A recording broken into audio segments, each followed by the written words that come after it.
Assalamualaikum warahmatullahi wabarakatuh. Saya Muhammad Devka Syedina Halid dengan NIM 2311102443071.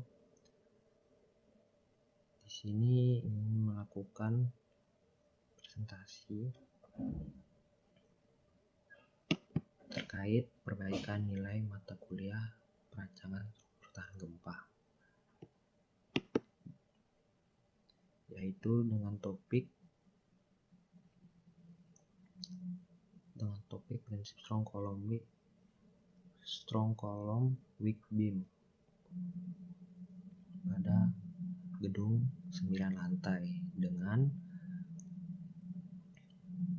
data gempa Kota Ambon berdasarkan respons spektrum dari RSA Cipta Karya PUPR dengan pemodelan menggunakan SAP 2000.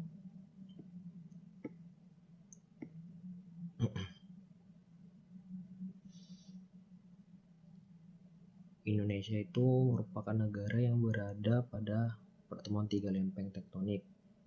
Akibatnya Indonesia memiliki tingkat aktivitas gempa sangat tinggi.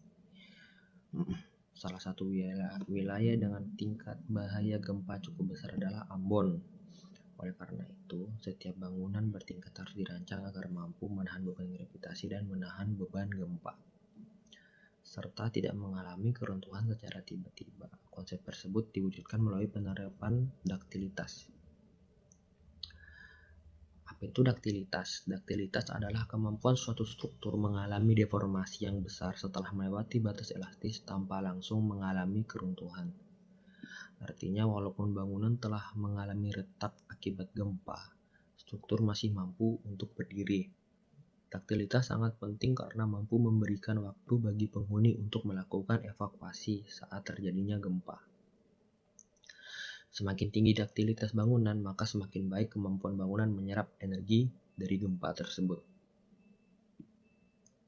Ketika gempa terjadi, struktur mengalami 3 tahap, yaitu tahap elastis. Pada kondisi ini, struktur akan kembali seperti semula setelah beban hilang.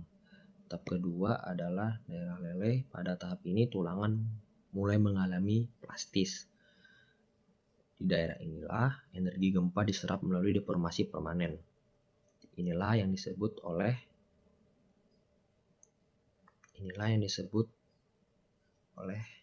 sebagai perilaku daktil.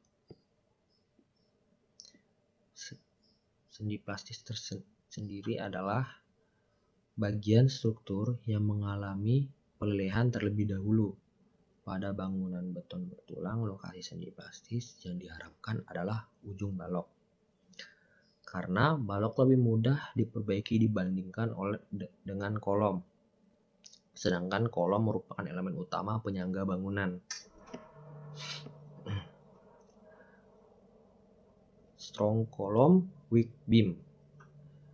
Prinsip strong column weak beam berarti kolom harus memiliki kapasitas lebih besar dibanding dengan balok. Dengan demikian, saat gempa besar terjadi, balok akan mengalami leleh terlebih dahulu. Kolom tetap mampu menopang seluruh lantai. Hal ini akan mencegah keruntuhan total dari bangunan tersebut. Mengapa kolom tidak boleh gagal dulu? Bayangkan sebuah bangunan itu misalnya kayak gedung itu 9 lantai. Jika balok mengalami retak, bangunan masih bisa berdiri. Namun kalau kolomnya patah, lantai di atasnya itu kehilangan penyangga. Jadi bakal terjadi keruntuhan secara berantai. Karena itu, filosofi desain tahan gempa adalah kolom kuat dan balok lemah.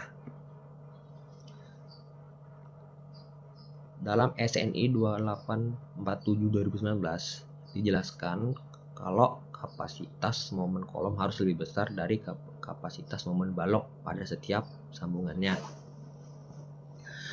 Secara umum ditulis sigma M kolom lebih besar dari setengah sinar balok.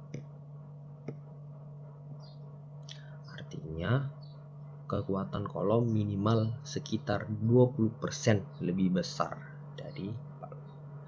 Tujuannya agar sendi plastis terbentuk pada balok.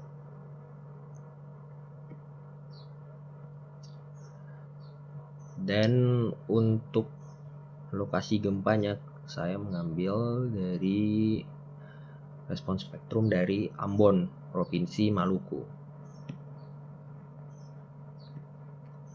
Data gempa saya peroleh dari website RSA Cita Karya PUR berdasarkan SNI 1726/2019. Ini adalah data-data dari website RSA Cita Karya.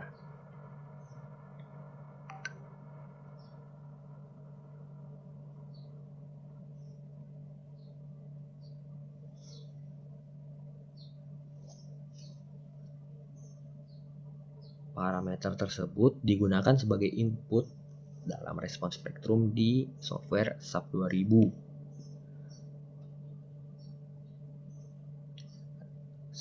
Respons spektrum sendiri adalah kurva spektrum respon menunjukkan hubungan antara periode getar dengan percepatan spektral. Pada periode pendek, percepatan mencapai sekitar 0,65 G. Semakin besar periode struktur, percepatan spektral semakin kecil. Kurva inilah yang digunakan SAP 2000 dalam menghitung gaya gempa bangunan. Pemodelan SAP 2000. Bangunan yang dimodelkan merupakan gedung 9 lantai. Analisis dilakukan menggunakan respons spektrum analisis. Beban yang dimasukkan meliputi dead load, live load, dan earthquake load, atau beban mati, beban hidup, dan beban gempa.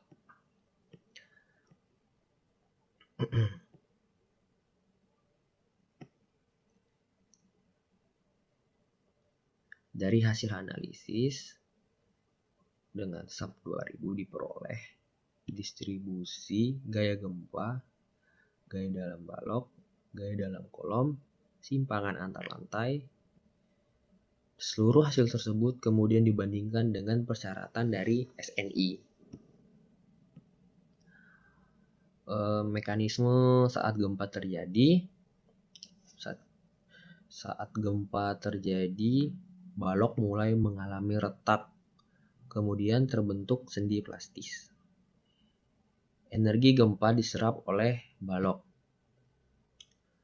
Kolom itu tetap berada dalam kondisi aman. Dengan demikian, bangunan masih mampu berdiri walaupun mengalami kerusakan. Dan keuntungan dari strong column weak beam sendiri adalah memiliki beberapa keuntungan ya, kayak pertama meningkatkan keselamatan penghuni, kedua mengurangi risiko runtuh total atau yang seperti tadi saya bilang keruntuhan secara berantai,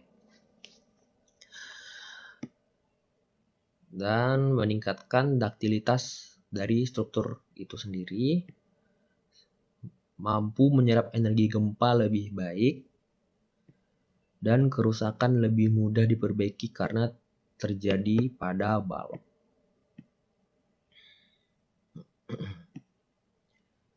Berdasarkan hasil pembahasan dapat disimpulkan bahwa duktilitas merupakan kemampuan struktur mengalami deformasi besar tanpa runtuh.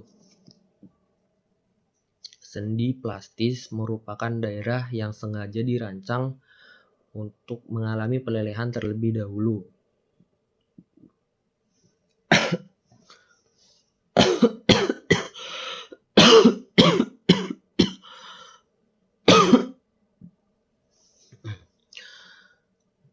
Konsep dari strong column weak beam atau kolom kuat balok lemah untuk memastikan kerusakan terjadi pada balok sehingga kolom tetap mampu untuk menopang struktur dari bangunan tersebut. Jadi dengan gedung 9 lantai tadi diterapkannya konsep strong column dan weak beam atau kolom kuat balok lemah. Pada studi kasus gedung beton bertulang 9 lantai Kota Ambon, parameter gempa dari RSA digunakan sebagai input analisis respon spektrum di software SAP 2000 sehingga desain mengikuti ketentuan SNI 1726/2019. Dengan penerapan konsep tersebut, struktur diharapkan memiliki perilaku yang lebih aman saat menerima beban gempa besar. Demikian presentasi yang dapat saya sampaikan. Terima kasih atas perhatiannya. Mohon maaf apabila ada kekurangan. Wassalamualaikum warahmatullahi wabarakatuh.